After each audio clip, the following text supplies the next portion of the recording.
శ్రీరామచంద్రుడు విభీషణుని లంకా రాజ్య పట్టాభిషిక్తుని చేస్తాడు. సుఖసారణులనే రాక్షసులు రావణుని ఆజ్ఞచే వానర రూపముతో చారుడుగా వెళ్ళి శ్రీరాముని శరణాగత వాత్సల్యము లీలలు తెలుసుకొని శ్రీరామ ప్రేమతత్వమును కొనియాడుకున్నారు. వానరులు వారిని చారులుగా గుర్తించి హింసిస్తారు. లక్ష్మణుడు దయార్థ హృదయుడై ఒక లేఖను రావణునికి పంపుతాడు సుఖసారణుల ద్వారా. సుఖసారణులు విభీషణుని లంకారాజ్య పట్టాభిషేకము, వానరుల యొక్క బలము వివరించి లక్ష్మణుడు పంపిన సందేశము వినిపించి పంపిన లేఖను అందజేస్తారు. ఇది నిన్నటి రోజున మనం విన్న కథ సంక్షిప్తంగా. ఇక ఈరోజు లేఖ చదువుగా విని రావణుడు ఆంతర్యములో భయభ్రాంతుడయ్యాడు. కానీ పైకి నవ్వుతూ అందరికీ వినబడినట్లుగా గంభీరంగా ఇలా అన్నాడు: నేల విడిచి సాము చేస్తున్నట్లు ఈ చిన్న తాపసి లక్ష్మణుడు ఏమి వాగ్విలాసం చేయుచున్నాడు. అప్పుడు శుకుడు ఇలా అన్నాడు: ప్రభో, మీరు మా మాటలు నమ్మి దురభిమానము వీడి ఈ లేఖలోని విషయములన్నీ సత్యమని నమ్మండి. జానకిని రఘురామునకు ఇచ్చివెయ్యండి. ప్రభు, నేను చెప్పు ఈ ఒక్క మాట మన్నించండి. శుకుడి మాట విని దుష్టరావణుడు అతనిని కాలితో తన్నాడు. శుకుడు రావణుని చరణములకు మొక్కాడు. విభీషణుని మార్గం అనుసరించి దయాధాముడు రాముడు ఉన్న చోటకి వెళ్ళిపోయాడు. రామునకు ప్రణమిల్లాడు. తన వృత్తాంతమంతా రామునకు విన్నవించాడు. శ్రీరామ కృపతో తన స్వరూపమును ముని రూపముగా పొందాడు. శివుడు చెప్తున్నాడు: భవానీ, అతడొక మునీశ్వరుడు, జ్ఞాని. అగస్త్యముని శాపము చేత రాక్షసుడయ్యాడు. ఇప్పుడు ఇలా ముక్తి పొంది శ్రీరామచరణములకు పలుమార్లు మ్రొక్కి తన ఆశ్రమమునకు వెళ్ళిపోయాడు. ఇంకా ఇక్కడ శ్రీరామచంద్రుడు సముద్ర తీరములో దర్భాసనముపై ప్రాయోపవిష్టుడై కూర్చుని 3 రోజులు గడిచినా కూడా జడుడైన సముద్రుడు శ్రీరాముని విన్నపమును చెవిని పెట్టలేదు. చివరకు లక్ష్మణునితో ధనుర్బాణాలు తెమ్మని ఆగ్నేయాస్త్రాన్ని ప్రయోగించేసరికి సముద్రుడు నిరభిమాని అయి బ్రాహ్మణ రూపం ధరించి బంగారు పళ్ళెము నిండా బహుజాతిరత్నములు పట్టుకుని వచ్చాడు. కాకభూషుడి ఋషి చెప్తున్నాడు: గరుత్మంతా, ఎంత నీరు పోసి పెంచినా అరటి చెట్టు ఖండించినగానే ఫలించదు. అలాగుననే అల్పులు వేడికోలుకు లొంగరు, భయపెట్టిననే దారికి వచ్చెదరు. భీతి చెందిన సముద్రుడు శ్రీరామ ప్రభువు చరణములు పట్టుకొని ఇలా వేడుకున్నాడు: దేవా, నా అపరాధము మన్నించండి. ఈ పంచభూతములు నీ ప్రేరణతో మాయాదేవి వల్ల సృష్టి విస్తరణకై సృష్టించబడ్డాయి. వీటి స్వభావం జడమే. యజమాని నిర్దేశించినట్లు సేవకులు ప్రవర్తించుట ధర్మమే కదా. మీరు నన్ను శిక్షించి మంచి పని చేశారు. ప్రభు ప్రతాపం వల్లనే నేను జలరహితము కాగలను. దానితో సైన్యము అవలీలగా నన్ను దాటి వెళ్ళగలరు. కానీ దానివలన నా ధర్మాచరణ మర్యాద నశించిపోతాయి. అయినా ప్రభువుల ఆజ్ఞ అనుల్లంఘనీయము. ఇది శాస్త్ర సమ్మతమే. మీకు ఏది సమ్మతమో అది ఆజ్ఞాపించండి, శిరసా వహిస్తాను. సముద్రుని దీనవాకులు విని దయానిధి రాఘవుడు నవ్వుతూ: నాయనా, వానర సైన్యము సముద్రము దాటి ఆవలి తీరం చేరు ఉపాయం ఆలోచించు అన్నాడు. అప్పుడు సముద్రుడు: ప్రభు, వానర వీరులలో నలుడు నీలుడు అను 2 సోదరులు ఉన్నారు. వారి హస్తస్పర్శతో ఎంత పెద్ద పర్వతమైనా శిల అయినా సముద్రపు నీటిలో మునగక తేలి ఉంటుంది. ఒక ఋషి వల్ల వారు ఆ వరము పొందారు. కాబట్టి వారితో సేతు నిర్మాణము ప్రారంభించండి. నేను నా శక్తి కొలది సహాయం చేస్తాను. ప్రభు, ఈ విధముగా సేతువు నిర్మించి ముల్లోకములలో మీ సుందరకీర్తిని విస్తరింపచేయండి. మీరు ఎక్కుపెట్టిన ఆ అమోఘ బాణమును ఉత్తర తీరపు దుష్టమానవులపై ప్రయోగించి వారిని సంహరించండి అన్నాడు. రణధీరుడైన శ్రీరామచంద్రుడు సముద్రుని మనోవేదన విని ఆ బాణముతో ఆ దుర్మార్గులను వధించాడు.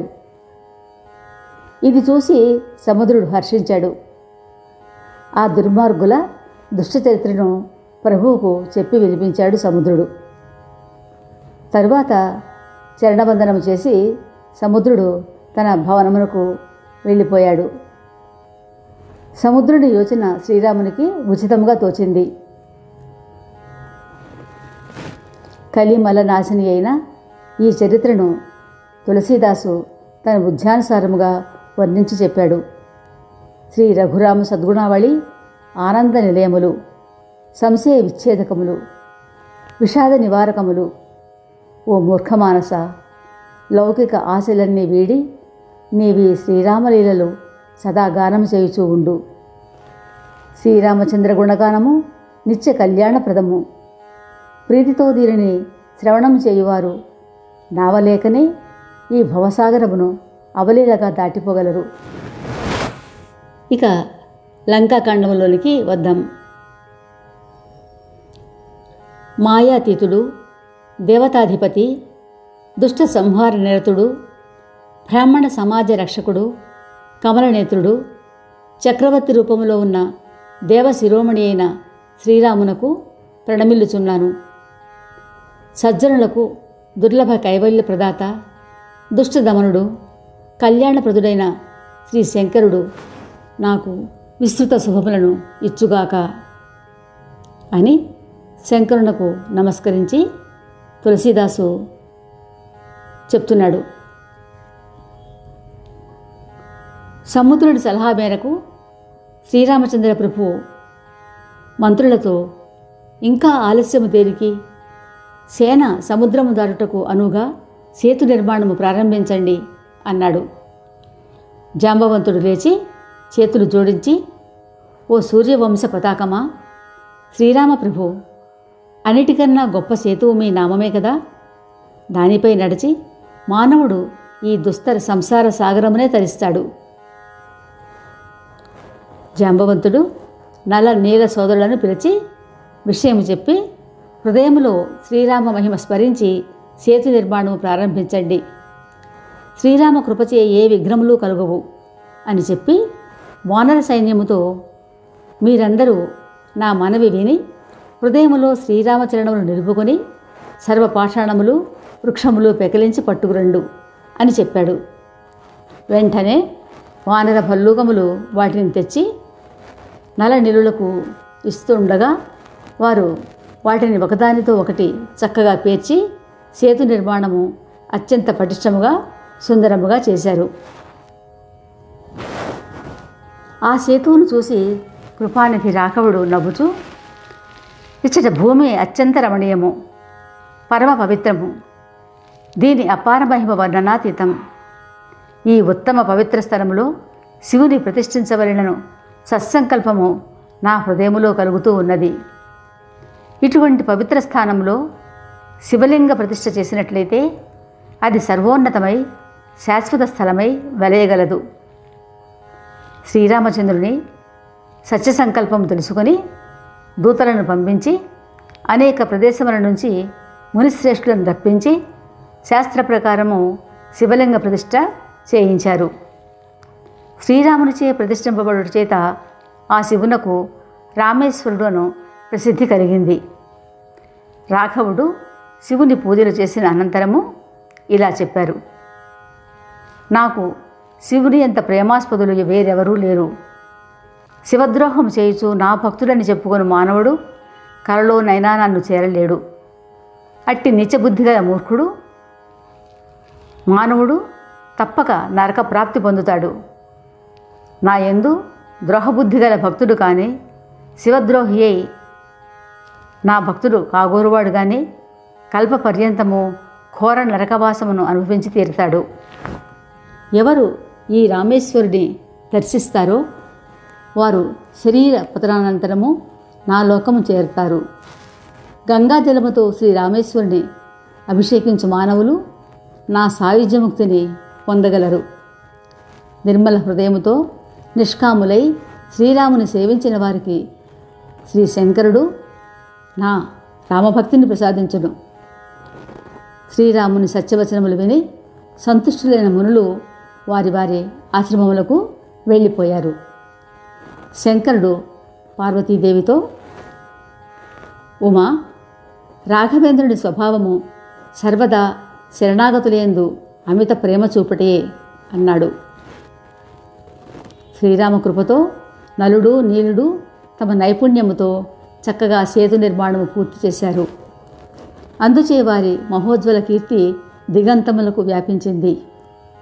నలనీలులు అత్యంత పటిష్టముగా నిర్మించిన సేతువును చూసి కృపానిధి శ్రీరాముడు ఎంతో సంతోషించాడు. శ్రీరామచంద్రుడు సైన్య సహితముగా ఆవలి తీరం చేరారు. ప్రభు సాగర తీరంలో మకాం చేశారు. సేతుబంధము పూర్తయింది అన్న వార్త చెవిని పడగానే రావణుడు లోలోన ఆందోళన చెంది ఇలా అనుకున్నాడు, ఏమి, ఆ అపారసాగరం పైననే సేతుబంధం జరిగిపోయినదా? నిజంగానే సేతువు నిర్మించారా? రావణుడు తన ఆందోళన పైకి తెలియనీయక నవ్వుతూ రాజమహలుకు వెళ్ళిపోయాడు. మండోదరికి శ్రీరామచంద్ర ప్రభు సముద్రముపై అవలీలగా సేతువు నిర్మించి ఈవలి తీరము చేరారు అన్న వార్త తెలిసింది. ఆమె పతి చేయి పట్టుకొని మృదుమధురంగా ఇలా ప్రార్థించింది, ప్రాణేశ్వర, కోపము మాని నేను చెప్పినది వినండి. నాథ, వైరం ఎప్పుడు బలములోనూ బుద్ధిబలములోనూ సాటి అయిన వారితోనే చేయవలెను. మరి మీకు శ్రీరామచంద్రునకు నిజముగా సూర్యునకు మిడుగురు పురుగునకు ఉన్నంత వ్యత్యాసం ఉన్నది. ఆయన విష్ణు రూపములో అత్యంత బలాఢ్యులైన మధు కైటభ దైత్యులను సంహరించారు. వామన రూపములో బలిని నిగ్రహించారు. ఇప్పుడు ఆయన భూభార హరణార్థం శ్రీరామునిగా అవతరించారు. కాలము, కర్మము, జీవులు సర్వము ఆయన అధీనములో ఉన్నవి.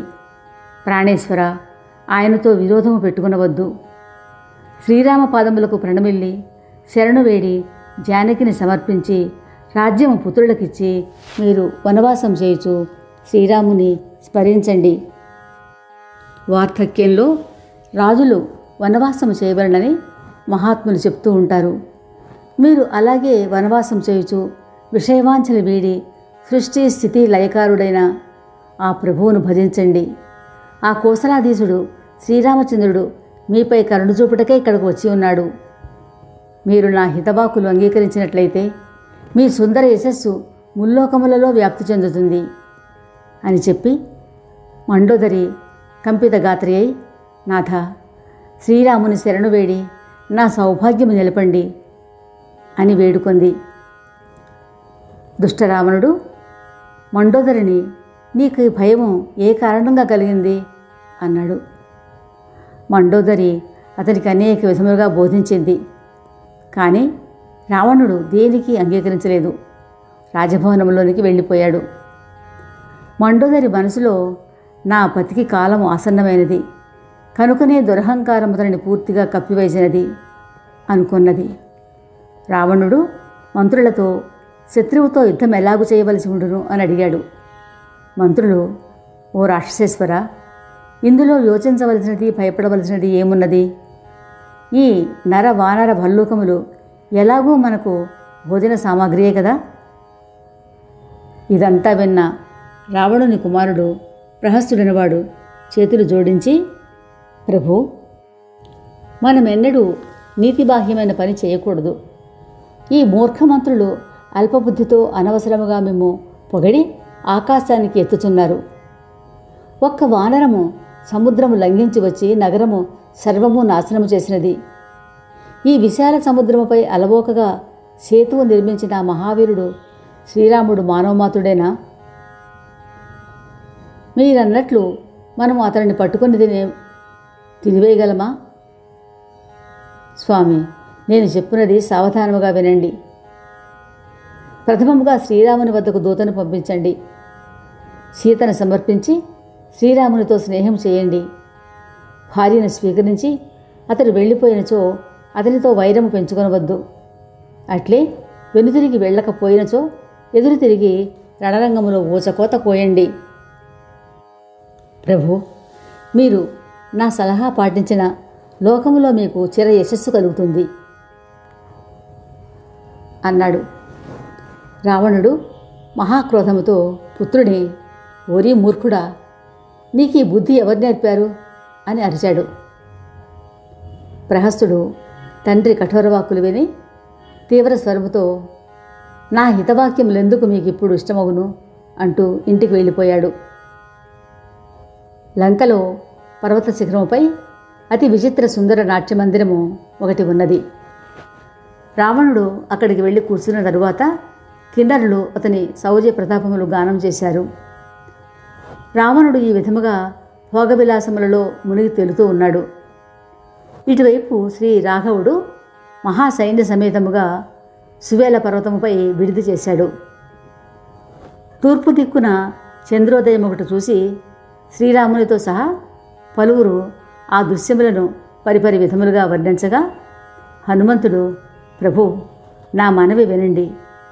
చంద్రుడు మీ ప్రియదాసుడు, అందుచే మీ శ్యామసుందరమూర్తిని అతడు హృదయంలో నిలుపుకొన్నాడు. ఆ మహోజ్వల శ్యామసుందరమూర్తియే అలా నల్లగా కనిపించుతూ ఉన్నాడు. పవనసుతుడు హనుమంతుని పలుకులు విని సుజనరంజనుడు శ్రీరాముడు ఆనందంతో నవ్వాడు.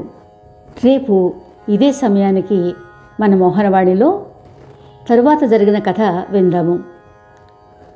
ప్రభు శ్రీరామచంద్రుని కరుణా కటాక్షములు అందరూ పొందాలని కోరుకుంటున్నాం.